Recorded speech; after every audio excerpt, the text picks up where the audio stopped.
साथ चेतन सिंह जी जुड़ गए हैं, साथ ही साथ हमारे बीजेपी की ओर से और एपीडा सदस्य हैं। हमारे साथ कांग्रेस प्रवक्ता फिरोज सिद्दीकी जुड़ गए हैं। फिरोज जी आपका स्वागत है। और राजेश जौहरी जी हमारे साथ में जुड़ गए हैं, वरिष्ठ पत्रकार। राजेश जी आपका स्वागत है। चेतन जी, सबसे पहला कमेंट, ये सर क्यों हालात बने हुए हैं? तमाम आप लोगों ने बातें कही कि हम इतने हजार रेमडेसिविर लिया है, ये हो गया वो हो गया है, तो वो बट कहाँ रहे हैं? वो किसको मिल रहे हैं? वो मरीज के परिजनों तक तो नहीं पहुंच रहे हैं। पहुंच रहे होते तो ना एक कालाबाजारी हो रही होती, ना लोग जो है नकली इंजेक्शन महंगी कीमतों पर खरीदने को मजबूर होते। ये चेतन जी, ये जो हो रहा है, कौन जिम्मेदार है इसके लिए? जी, अगर फ्री ऑफ कॉस्ट जो सरकार लोगों को, रोगियों को उपलब्ध करा रही है, अगर बाजार में बिक रहा है तो कहीं ना कहीं सिस्टम तो मिला हुआ है, इससे कोई इनकार नहीं कर सकता। लेकिन इस सिस्टम में जो लोग मिले हुए हैं उन पर भी, और जो लोग कालाबाजारी कर रहे हैं उन पर भी लगातार सरकार का विभाग कार्रवाई कर रहा है। माननीय मुख्यमंत्री जी के बहुत साफ और स्पष्ट निर्देश है कि किसी भी कालाबाजारी को सरकार नहीं छोड़ेगी। इन सब पर राजस्व की कार्रवाई कर रहे हैं। भोपाल में भी अभी बड़ी खेप पकड़ाई है, आपने देखा होगा। इंदौर में तो 12-13 लोगों की गैंग पकड़ाई है, और भी ये संख्या बढ़ सकती है। तो मुझे लगता है कि इस देश का, कई बार मैं कहता हूं तो कई लोगों को गुप्ता जी बहुत बुरा लगता है, कई एक बहुत बड़ा वर्ग है इस हिंदुस्तान में केवल जिसको अपने पेट भरने से मतलब रहता है। क्या देश, क्या नैतिकता, क्या मानवता, उनके सामने इन सब बातों की कोई मायने नहीं। और एक बहुत बड़ा वर्ग जो हिंदुस्तान के लाभ को मानता ही नहीं।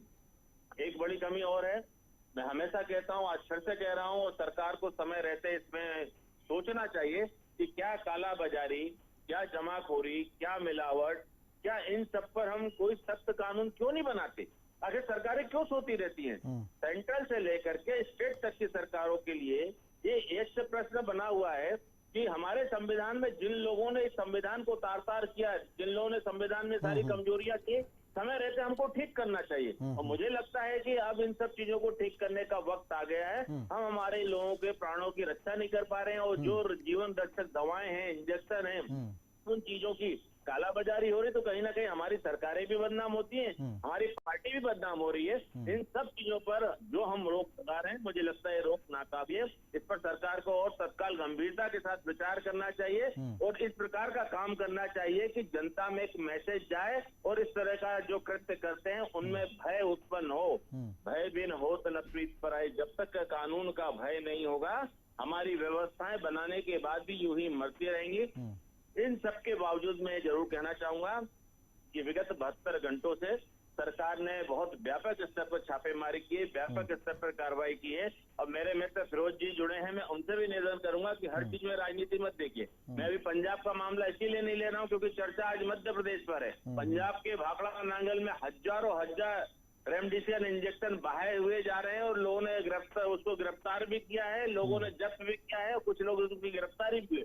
तो मुझे लगता है आज हम कम से कम मानवता के इस दौर में व्यवस्थाओं पर बात करें, सटीक रूप से जहां हमको चोट करनी है उस सिस्टम पर चोट करें, जो लोग इस आपदा के दौर में भी कहीं ना कहीं कालाबाजारियों के साथ मिलकर के इस प्रकार की घटनाओं को जन्म दे रहे हैं। ठीक है फिरोज जी, एक कमेंट आपका। और अब सब शर्मनाक ये है कि पॉलिटिकल पार्टियों से जुड़े लोग भी, मैं उदाहरण देके बताता हूं, उज्जैन में बीजेपी से जुड़ा शख्स बेड की बुकिंग करता था 20-25 हजार में।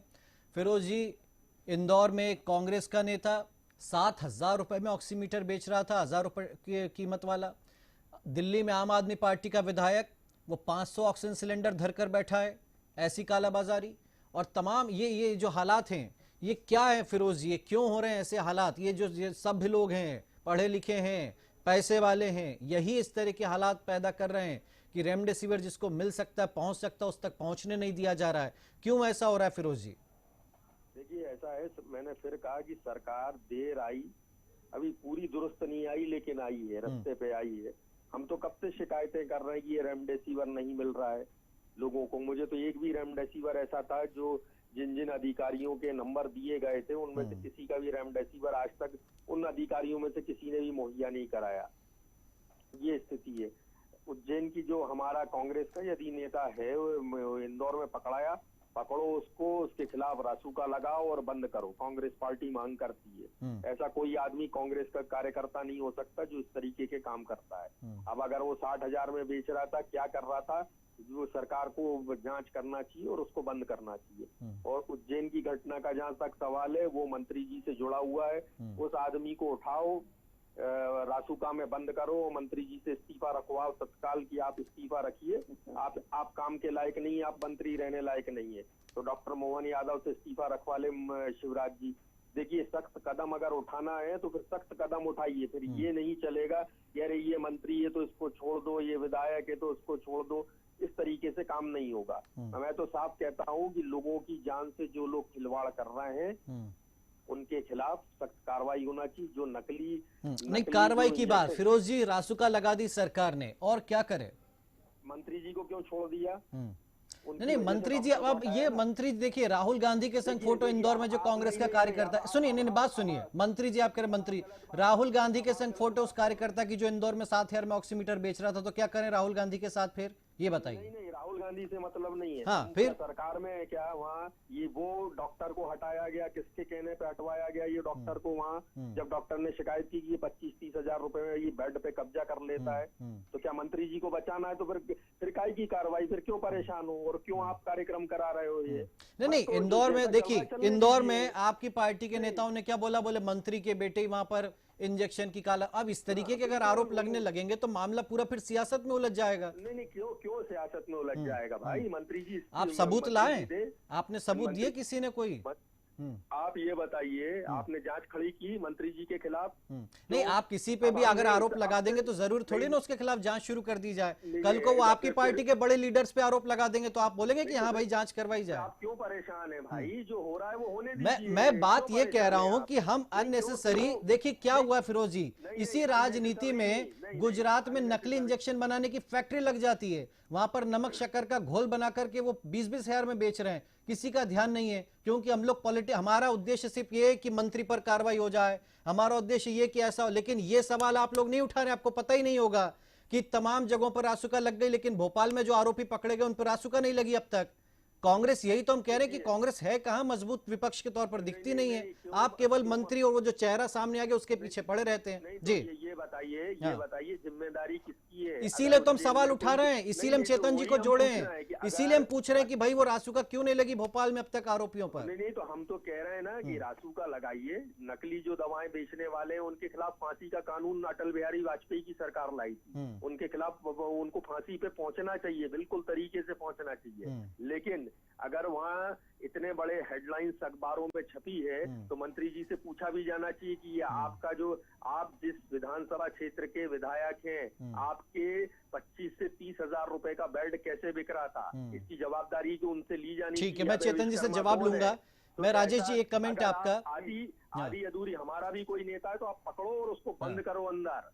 कांग्रेस पार्टी मांग करती है, हम आपके साथ हैं इस मामले में। ठीक है राजेश जी, कल भी हमने चर्चा की थी, लेकिन आज जो देख रहे हैं कि मतलब बिल्कुल कहें कि एक बड़े गैंग के तौर पर अब ये कई गैंग मिलकर के काम कर रही हैं, लोगों की परेशानी का फायदा उठा रही हैं, शिकार ढूंढती सोशल मीडिया पर, किसी को इंजेक्शन चाहिए वो जाते हैं धीरे से, कहते हैं साहब हमारे पास तो नहीं लेकिन चलिए कहीं से अरेंज करवा देते हैं। ये तरीका अपनाया है और क्या बेच रहे हैं आप सोचिए। नमक और जो आज आया है कि उसका घोल बना करके इंजेक्शन, इस हद तक मानवता गिर गई। हमें ऐसे लोगों से कोई वास्ता नहीं है, ना उनको नैतिक शिक्षा देने का वक्त है कि वो क्या कर रहे हैं क्या नहीं कर रहे और कितना पाप भुगतेंगे, उससे अभी हमें वास्ता नहीं है। अभी हमारा मांग ये है, चेतन जी आप भी सुन लीजिए, कि ऐसे लोगों को उठा करके जेल में ठूसिए, तोड़ दीजिए इनको डंडे से, और ये 2-4 उदाहरण पेश कीजिए, इनको वो नमूना बना करके घुमाइए मत कि साहब ये। और भोपाल में एक पर भी अभी तक रासुका नहीं लगी है, जबकि 10 आरोपी पकड़े गए। मैं जवाब लूंगा और कोशिश भी हम कर रहे हैं कि डीआईजी इरशाद वली भी जुड़े और कलेक्टर भी जुड़े और बताएं कि क्या हो रहा है ऐसे लोगों के साथ में। लेकिन राजेश जी, एक कमेंट पहले आपका। हमारे 3 छोटे-छोटे बिंदु हैं। पहला तो ये है कि अभी भी चाहे सरकार कुछ भी कह ले और कोई नेता कुछ भी कहे, डिमांड और सप्लाई में बहुत बड़ा गैप आज भी है। इसी कारण से सारी कालाबाजारी की समस्या हो रही है। दूसरी बात यह है कि एनएसए यानी कि जो रासुका काफी नहीं है। जब गुंडों के खिलाफ कार्रवाई हुई थी, कमलनाथ जी ने करी, फिर शिवराज जी ने करी, उनके घर तोड़ दिए जाते थे। आप 1 या 2 लोगों के घर तोड़ेंगे तब लोग डरेंगे। आप सिर्फ एनएसए क्या होता है, 3 महीने बाद जमानत हो जाती है, 3 से 6 महीने के बाद में जमानत हो जाती है। और वकीलों के पास इतने अच्छे सिस्टम होते हैं, जब काटते हैं प्रोसिक्यूशन को, काटते हैं प्रोसिक्यूशन के पास जवाब नहीं बचता है उस समय और कोर्ट जमानत देती है। तीसरा पॉइंट हमारा ये है कि चाहे चेतन जी हो गए, चाहे फिरोज जी हो गए, चाहे चेतन जी की पार्टी हो गई या फिरोज जी की पार्टी हो गई, ये लोग अभी भी राजनीति के खेल में ही लगे हुए हैं। आप बुरा मत मानिएगा, दोनों भाई लोग हैं। आप देखिए संजय शुक्ला जी ने इल्जाम लगा दिया कि तुलसी सिलावट जी का बेटा चिंटू ने रेमडेसिविर की कालाबाजारी करी है, होर्डिंग कर रहा है। चिंटू सिलावट ने कल 5 करोड़ का मानहानि का दावा कर दिया। वो मानहानि का दावा लगेगा नहीं लगेगा, कोर्ट में जाएगा नहीं जाएगा, एवरीथिंग इज पॉलिटिकल गिमिक्स। हर आदमी को अपना कैसा अपने आप को चमकाना है, अपना क्या करना है, इनको ये नहीं समझ रहे हैं कि इनकी इस लड़ाई को देखकर जो जनता है, जो बेड पे पड़ा हुआ है, जिसके हाथ में स्मार्टफोन है, जिसके पास सारी चीजें जानकारियां जा रही हैं, उसको लगेगा कि अरे मुझे नकली दवाई, उसको लगेगा जो मुझे ओरिजिनल इंजेक्शन लगा है वो कहीं नकली ना लग गया हो, उस सदमे में ना मर जाए। इसकी इन नेताओं को चिंता नहीं है। इसका बहुत दुख के साथ बोलना पड़ रहा है ये बात, बल्कि माफी मांगते हुए अपने नेताओं के से ये बोलना पड़ रहा है, लेकिन इनकी इन हरकतों से मोरल डाउन हो रहा है मरीजों का। बिल्कुल। तो चेतन जी, इसीलिए हम कह रहे हैं कि ये केवल दिखावे के लिए नहीं, रासुका लगा दो, कौन सा फांसी पे चढ़ा दिया आपने किसी को, या कौन सा उनको आजीवन कारावास दे दिया, कुछ नहीं करा ना। रासुका तो ऐसे कहा जाता है, पता नहीं क्या, बिल्कुल वो थर थर कांपने लगेंगे। और हो क्या रहा है, अपराधी अभी भी ही कर रहे हैं, अभी भी बेच रहे हैं इंजेक्शन, अभी भी खुलेआम ग्राहक ढूंढे जा रहे, शिकायत ढूंढे जा रहे। इसीलिए हम कह रहे हैं चेतन जी कि आपको मांग करनी पड़ेगी, आपको ये मुद्दा उठाना पड़ेगा, आपको बात करनी होगी पुलिस के ऑफिसर से कि भाई ये रासुका कौन सा बहुत कोई ब्रह्मास्त्र हो गया इन अपराधियों के खिलाफ में। एक आध पे जो कहा राजेश जी ने, घर तोड़ दीजिए ना 2-5 के, तो अपने आप लाइन पे आ जाएंगे। चेतन जी, दीपेश जी, मैं कोशिश करूंगा और आपसे भी निवेदन करूंगा कि आप जरा भोपाल शहर के जो मुखिया हैं, भोपाल मैंने अभी इरशाद वली को, मेरे स्टाफ ने फोन लगाया, इरशाद वली ने कहा मैं फोनो देता नहीं हूं। अविनाश लवानिया ने फोन उठाया नहीं है, और मनीष सिंह इंदौर में मीटिंग में बैठे। मैंने तीनों का हाल आपको बता दिया जी। लेकिन इन लोगों पर भी नकेल कसना चाहिए। शर्मसार करते हैं सारे सिस्टम को ये लोग, और इस तरह के ब्यूरोक्रेट जो इस आपदा के काल में भी कहते हैं मैं इस तरह पे फोन नहीं देता, गुंडे बदमाश को संरक्षण देने के लिए आपको कहे, काला बाजारियों को संरक्षण देने के लिए आप, और हमारी पार्टी की छवि खराब होती, माननीय मुख्यमंत्री की छवि खराब होती। ऐसे लोगों को राजधानी में तो कभी भी कतई नहीं रखना चाहिए। तो मेरे मित्र राजेश जी ने बहुत अच्छी बात की। राजेश जी, मैं आपको बधाई देता हूँ। जिन लोगों ने खेती की जमीन पर मकान बना दिए, उन्होंने कोई गुनाह नहीं किया था इस तरह का कि हमने उनके बुलडोजर से उनके मकान तोड़ दिए ले जाकर के। गुंडा बदमाश है, माफिया है, निश्चित रूप से कार्रवाई करना चाहिए। लेकिन आम आदमी, एक गरीब आदमी, और ये जो मौत के सौदागर बने घूम रहे हैं, इन पे बुलडोजर चलाने में क्या परेशानी है प्रशासन को? तो ये प्रशासन के लोगों की नैतिकता कहाँ मर जाती है? आम आदमी बेचारा अपना घर द्वार बेच करके, इतनी विपरीत परिस्थितियों में लोग अपना इलाज करा रहे हैं। दीपेश जी, हम तो रोजाना इससे 2-4 होते हैं, रोज 2-4 होते हैं। और मैं फिरोज जी की उस बात से भी सहमत हूँ कि जिस अधिकारी से हम बात करते हो कहता आप उससे करो, आप उससे करो, आप उससे करो। मतलब एक फुटबॉल बना करके रखा है सारे सिस्टम को। मुझे लगता है कि इस राजधानी में अगर ये हाल है तो सारे प्रदेश में क्या स्थिति बनती होगी। मैं आपके चैनल के माध्यम से भी, मैं, हमारी सरकार है उसके बावजूद मैं आपसे कहता हूँ कि लोगों को कहिए जरा जागरूकता लाके आए। जिस प्रकार के तुलसी सिलावट जी के बेटे पर जो आरोप आया ना, मैं कोई राजनीति नहीं करना चाहता राजेश जी, मैं तो कहता हूँ एविडेंस के साथ लगाइए आरोप, एविडेंस के साथ बनाइए वीडियो, बनाइए इनके भी फुटेज। जो भी काले कारनामे करते हो, कांग्रेस का नेता तो उसका भी फुटेज आना चाहिए, कांग्रेस का एमएलए है तो उसका भी फुटेज आना चाहिए। क्यों नहीं? अभी रामपुर खास यही सब चलता रहेगा देश में, प्रदेश में। हमारा आम आदमी रोजमर्रा सिस्टम से लाचार होकर के मर रहा है। माननीय मुख्यमंत्री जी दिन रात कवायद करते हैं, कभी ऑक्सीजन की करते, कभी रेमडेसिविर की करते, कभी अपना सरकार के सारे हेलीकॉप्टर लगा के रखे, जहाज लगा के रखे। ये सारी कवायद करने के बाद में कल माननीय मुख्यमंत्री जी ने फिर से एक बहुत अच्छा काम इस प्रदेश के लोगों को दिया है कि सारे लोगों को आयुष्मान योजना से जोड़ने का काम किया है। लेकिन इस सारी कवायद पर इस तरह से जो प्रशासन के सिस्टम में बैठे हुए लोग प्रश्न चिन्ह खड़ा करते हैं, तो सच कहता हूँ ये तो नीचे के गुनाहगार बाद में है। सबसे पहले सिस्टम में बैठे हुए हरामखोरों को जेल की शिकंजों के पीछे आप डाल दो, या मेरी सरकार में डाल दे, सारी व्यवस्थाएं दूसरे दिन से चाक चौबंद होना चालू हो जाएंगी। लेकिन मजबूरी है, मैं भी कह रहा हूँ, मेरी पार्टी के कार्यकर्ता भी कहते हैं, मेरी पार्टी के प्रदेश अध्यक्ष जी भी कहते हैं, लेकिन सरकार में बैठे हुए इस प्रकार के जो नाकारा अधिकारी हैं, हमको ये आज दिन तक समझ में नहीं आया कि कौन से सिस्टम से ये सारी कार्रवाइयों से बच करके निकल जाते। फिरोज जी, ऐसे में कांग्रेस, हालांकि कमलनाथ जी लगातार खत लिख रहे हैं सीएम शिवराज को और कई मौकों पर उनकी बात को माना भी है शिवराज जी ने। ऐसे में आपको नहीं लगता कि ये मुद्दा कमलनाथ जी एक बार उठाएं कि ये जो जिस तरीके से जो कालाबाजारी कर रहे हैं या नकली इंजेक्शन बेच रहे हैं, इनके खिलाफ हत्या का केस दर्ज होना चाहिए? क्योंकि कोरोना काल में जिनको सोचिए आप नकली इंजेक्शन लगे होंगे, पता नहीं कितने ऐसे मर गए होंगे, कितनों के घर बिक गए। 2.5 लाख रुपए में एक शख्स ने पानी के इंजेक्शन बेचे इंदौर में, 5 इंजेक्शन, वो भी पकड़े गए, अलग बात है, लेकिन इनके खिलाफ कौन सी धाराएं लग जाएंगी? दो जो कहा है राजेश जी ने कि 3 महीने बाद बाहर हो जाएंगे। तो फिरोज जी, क्या कमलनाथ जी ऐसा कोई लेटर लिखेंगे? और केवल रासुका से हमें नहीं लगता कि आपके प्रदेश, इस प्रदेश के अपराधी कोई खौफ खाने लगे। रासुका तो ऐसा लगता है कि पता नहीं बिल्कुल 302 लगा दी उनके खिलाफ, लेकिन कोई असर नहीं है। इसलिए फिरोज जी, क्या होना चाहिए अब? देखिए, नकली दवाइयों के लिए तो कानून बना हुआ है, सेंट्रल एक्ट है ये। मैंने आपको बता दिया कि अटल बिहारी वाजपेयी जी और जब सुषमा स्वराज जी स्वास्थ्य मंत्री थी तभी ये कानून बनाया गया था। तो वो तो उनको फांसी लगनी चाहिए। अब सरकार की जिम्मेदारी ये है कि इतनी कड़ी इन्वेस्टिगेशन होना चाहिए कि ये लोग किसी भी कीमत में अदालत में कहीं भी सबूतों के अभाव में छूट ना पाए। ये सरकार की जिम्मेदारी है और ये होना चाहिए। और दूसरी बात मैं कहूंगा, आज सुप्रीम हाई कोर्ट ने भी ये बात कही कि आप दिल्ली जैसा सिस्टम क्यों नहीं बनाते रेमडेसिविर को लेके। कमलनाथ जी और कांग्रेस पार्टी शुरू से कहती आई कि भाई हमको रेमडेसिविर की, ये जीतू पटवारी जी ने तो इंदौर में लिख के भी भेज दिए थे कि इन लोगों को रेमडेसिविर चाहिए। हमारा सिस्टम फुल प्रूफ नहीं था, इसलिए ये दिक्कतें आ रही हैं। और ये भी सही है कि छोटी छोटी मछलियों को नाप देती है सरकार, बड़े बड़े लोग सब बचे रह जाते हैं, इसलिए कोई कड़ा संदेश नहीं जाता। बड़ी बड़ी मछलियों को भी सबको नपना चाहिए।